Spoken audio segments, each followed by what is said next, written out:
Produsen mobil Jerman Volkswagen atau VW siap untuk mengubah bisnisnya untuk memproduksi senjata dan peralatan militer. Hal ini disampaikan oleh CEO VW Oliver Blume saat perusahaan raksasa otomotif itu tengah dalam kondisi sulit akibat penurunan penjualan serta laba tahun lalu yang mengakibatkan penutupan pabrik dan PHK massal di Jerman untuk pertama kalinya. Blume menyampaikan pernyataan tersebut sebagai tanggapan atas pengumuman Uni Eropa tentang rencana untuk membelanjakan hingga 870 miliar dolar Amerika Serikat untuk sektor pertahanannya. Blume mengatakan semua opsi tersedia termasuk mengubah beberapa pabrik dari produksi sipil menjadi produksi militer. VW sebelumnya memproduksi kendaraan militer untuk Wehrmacht, angkatan bersenjata Nazi Jerman selama Perang Dunia II, termasuk pengangkut ringan dan juga kendaraan amfibi penggerak 4 roda Schwimmwagen.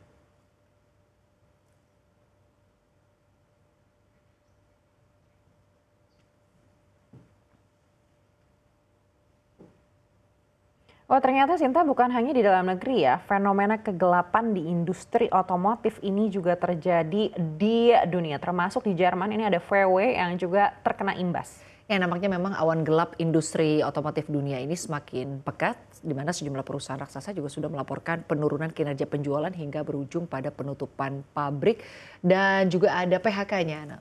Iya, sudah banyak perusahaan otomotif seperti Stellantis yang merupakan induk dari merek mobil ternama seperti Fiat, Chrysler, dan Peugeot yang sebelumnya melaporkan penurunan tajam dalam penjualannya akibat kendala produksi serta permintaan di Eropa yang lesu.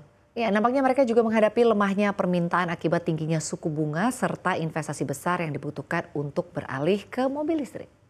Kalau kita tarik juga dengan kondisi di dalam negeri, industri otomotif kita ini kan mengalami kelesuan juga ya Sinta. Data penjualan mobil di 2024 bahkan mengalami penurunan signifikan dibandingkan dengan tahun sebelumnya. Dan kita masih berharap di 2025 ini sebenarnya ada perbaikan. Tapi kalau melihat dari globalnya juga sudah lesu, seperti apa nih Sinta?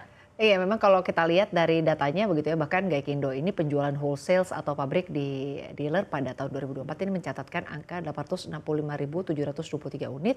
Kalau dibandingkan dengan penjualan wholesale tahun 2023, angka mobil yang dipasarkan saat itu mencapai lebih dari 1 juta unit. Wah, ini gapnya cukup jauh ya anaknya ya. Iya, jauh sekali. Padahal industri otomotif ini menjadi salah satu sektor acuan dalam mengukur ekspansi ekonomi, terutama daya beli masyarakat. Sebab biasanya untuk mengukur daya beli ini dilihat dari penjualan kendaraan.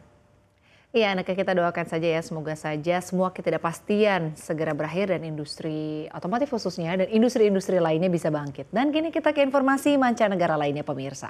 Perang dagang Presiden Amerika Serikat Donald Trump memakan korban baru, yakni produsen mobil Tesla. Sebagai respon atas perang tarif agresif Trump, Tesla memperingatkan bahwa mereka dan eksportir utama Amerika utama lainnya terdampak tarif pembalasan yang diterapkan sejumlah negara. Surat dengan kop perusahaan tanpa tanda tangan dikirimkan ke kantor perwakilan dagang Amerika untuk menyoroti kekhawatiran dampak perang tarif.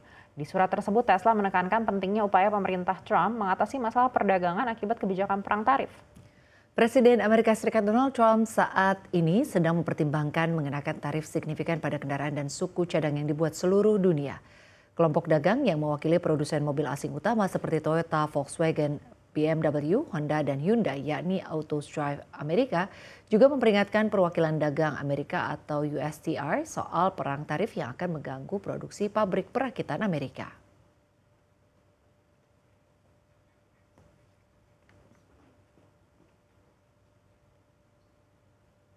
Ya ternyata Sinta ya, meskipun dekat dengan penguasa, tapi bukan berarti tidak terkena imbas negatif dari kebijakan pemerintah. Ini sudah kita lihat dalam kedekatan Elon Musk dan Trump yang ternyata tidak berpengaruh terhadap penjualan Tesla miliknya.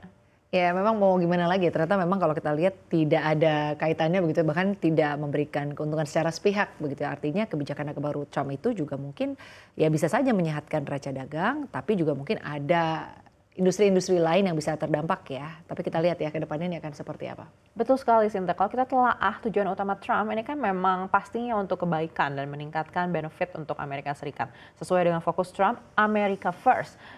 Tapi kita tidak bisa menutup mata juga kalau kebijakan ini tentunya dalam waktu dekat bisa berdampak negatif pada perusahaan-perusahaan asal Amerika Serikat sendiri dan membuat dunia gempar. Jadi kita sebenarnya pengen lihat nih timeline-nya Trump tuh seperti apa sih, karena kalau dalam waktu dekat ini kita lihat yang buruk-buruknya saja. Terus sekali begitu banyak kebijakan yang mengejutkan begitu Aneka ya, dan kali ini yang tidak disangka kebijakan pemberlakuan kenaikan tarif yang signifikan pada kendaraan dan suku cadang yang dibuat di seluruh dunia justru akan berdampak signifikan juga ke bisnis Tesla. Padahal pemilik Tesla ini kan ya kita tahu Elon Musk ini boleh dikatakan cukup dekat ya dengan Trump dan mendukung Trump pada saat pemilihan presiden kemarin. Iya, pastinya para pengusaha di Amerika Serikat ini juga mulai ketar-ketir ya, berapa besar biaya yang harus dikeluarkan atau bahkan bagaimana kalau ternyata terkendala mendapatkan bahan baku produksi. Bisa-bisa profitabilitas perusahaan asal Amerika Serikat ini kan juga jadi goyang. Betul sekali, cuma pertanyaannya ini mungkin Elon Musk juga ikut ketar-ketir atau bahkan mungkin tenang-tenang aja ya, kan kita tahu Elon Musk itu sudah cukup kaya. Iya betul sekali, nggak tahu juga ya karena dia ordal nih kan, orang dalam. Jadi pastinya dia tahu lebih awal sejauh mana arah kebijakan Trump ke depan. Tapi kalau kita cermati tren harga saham Tesla ini memang anjloknya signifikan sekali, tidak tanggung-tanggung sudah koreksi 26,54% secara year to date saham Tesla itu. Wah, pastinya investor juga jadi was-was dan bahkan mungkin para pemilik mobil Tesla juga ramai-ramai memasang stiker menghujat Elon Musk ya. Karena para pemilik mobil ini mungkin merasa seakan terjebak dengan situasi harga mobil Tesla yang anjlok dan tidak mendatangkan keuntungan jika kemudian nanti mereka memilih untuk menjual ketika misalnya mau ganti mobil. Iya betul sekali, semoga ada kabar baik ya Sinta ke depannya. Dan bukan hanya ke bisnis Tesla tapi juga untuk iklim bisnis di Amerika Serikat secara keseluruhan. Soalnya kalau kita berkaca nih ke kasus Tesla saja, ada apa-apa ini berisiko langsung ke harga sahamnya, langsung ke investor, langsung ke pemilik mobil Tesla. Dan jangan lupa risikonya ini juga bisa dihadapi oleh pekerja yang ada di sana. Pasti yang kerja di Tesla juga semakin ketar-ketir begitu kan, mungkin sudah kirim-kirim CV saat ini. Pastinya kalau iklim bisnis di Amerika Serikat semakin tidak membaik atau semakin tidak jelas ya, risiko PHK juga mungkin sudah ada di depan mata.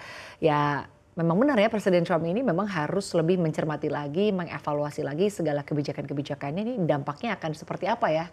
Dan ya plus minusnya mungkin seperti apa, kalau misalnya salah langkah mungkin akan malah banyak perusahaan-perusahaan di Amerika Serikat sendiri yang merasakan kerugian. Dan jangan lupa juga Sinta, pemerintah Amerika Serikat ini tengah mengetatkan budgeting atau efisiensi begitu ya, sesuai dengan departemennya Elon Musk Dodge begitu. Jadi harus ada yang dicermati lagi nih, risiko likuiditas perekonomian yang beredar di masyarakat ini bisa berkurang signifikan. Yang tadi juga Sinta sempat sampaikan ini soal risiko dunia usaha yang semakin lesu dan imbasnya karena Amerika Serikat ini adalah negara dengan ekonomi nomor 1 di dunia, pasti akan kemana-mana begitu ya. Iya, dan memang kalau kita lihat nih, memang cukup bikin pusing juga gitu Ana ya. Tapi sekarang kita lihat ke kabar mancanegara lainnya, pemirsa ada informasi lainnya yakni dari negeri Paman Sam juga. Presiden Amerika Serikat Donald Trump menegaskan kembali keinginannya untuk mencaplok wilayah otonomi Greenland dari Denmark demi kepentingan keamanan internasional. Dan Trump percaya diri pengambil alihan Greenland akan terjadi. Trump menunjuk rute dan mengatakan bahwa Sekjen NATO dapat sangat berperan dalam upaya pengambil alihan Greenland. Rute menampik NATO akan terlibat dalam upaya Amerika Serikat mencaplok Greenland. Meski demikian, Rutte tidak menyangkal jika menyangkut keamanan di wilayah utara yang tinggi dan Arktik. Menurut Rutte, China kini menggunakan Rutte sebagai rute tersebut dan Rusia sedang mempersenjatai diri. Rutte menyebut di luar Rusia, 7 negara Arktik bekerja sama dalam hal ini di bawah kepemimpinan Amerika Serikat untuk memastikan kawasan tersebut tetap aman. Usai Presiden Trump berulang kali ingin mencaplok Greenland, Perdana Menteri Greenland Newt Egede marah. Egede bahkan menganggap Trump sebagai presiden yang tidak bisa diprediksi dan membuat banyak pihak, terutama negara lain, insecure.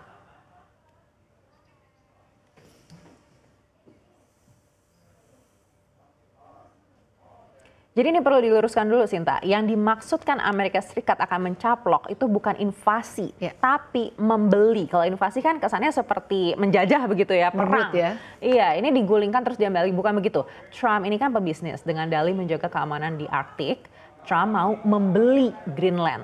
Nah, meskipun caranya membeli atau apapun caranya, ini seperti penjajahan sebetulnya ya, karena Trump ini bertangan dingin dalam bisnis, mungkin Greenland di tangan Trump ini akan menjadi lebih maju, tetapi juga belum tentu warganya mau begitu ya. Betul, Greenland dibeli oleh Amerika Serikat. Sinta. Memang Trump ini pebisnis sejati ya, solusinya itu langsung caplok begitu ya sejak awal dilantik. Trump juga sudah berkoar-koar katanya mau mencaplok Greenland, bahkan sempat disebut juga mau mencaplok Kanada katanya, langsung dibantah sama pemerintahnya.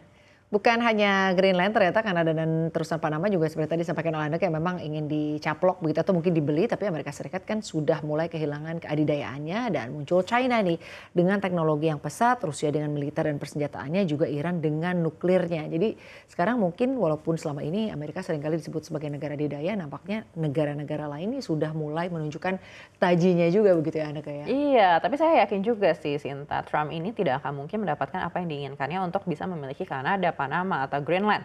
Namun paling tidak manuver Trump ini akan memberikan tekanan yang lebih kuat kepada ketiga negara tersebut agar mungkin bisa lebih mempertimbangkan kepentingan Amerika Serikat. Kita tidak tahu juga tujuan Trump ini apa, mungkin saja ini hanya gertakan saja.